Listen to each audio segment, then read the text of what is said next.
கர்த்தருக்கு ஸ்தோத்திரம். இன்றைய வசனம் ஏசாயா 26:4. கர்த்தரை என்றென்றைக்கும் நம்புங்கள். ஏசாயா 26:4. கர்த்தரை என்றென்றைக்கும் நம்புங்கள். இன்னைக்கு ஏசப்பா உங்ககிட்ட சொல்கிற ஒரு வார்த்தை என்ன அப்படின்னா, அவரை நம்ப சொல்கிறாரு. ஆமென்.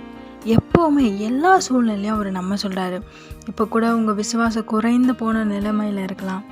இல்லாட்டி எதையோ குறித்து இது எப்படி முடியும், இந்த காரியம் இதுக்கு இவ்வளோ தேவை இருக்குது, நான் என்ன பண்ண போகிறேன், இல்லை என் ஃப்யூச்சர் எப்படி இருக்கும், என்னவா முடியும், நான் நினச்ச மாதிரி இருக்குமா அப்படின்லாம் கேள்வியோடு இருக்கிறீங்க. நிறைய கேள்வி உங்களுக்குள்ளே இருக்குது.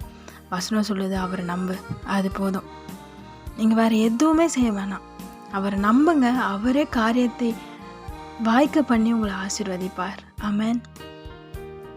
எழும்பி காரியத்தை நடப்பீங்க. அவர் நிச்சயமாய் அவர் உங்களை ஆசீர்வதிப்பார். ஏன்னா உங்கள் நம்பிக்கை அவர் மேலே, வேறு யாரையுமே நீங்கள் நம்பலை. அவரை நம்பும் போது நிச்சயமாக அவர் உங்களை கைவிடாத தேவனாக இருந்து உங்களை ஆசீர்வதிப்பார்.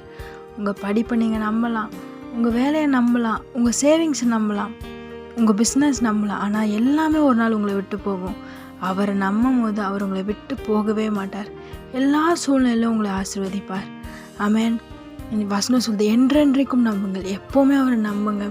அவர் நிச்சயமாக உங்கள் கூடயே இருந்து உங்களுக்கான எல்லாவற்றையும் செய்து உங்களை ஆசீர்வதிப்பார். ஆமென்.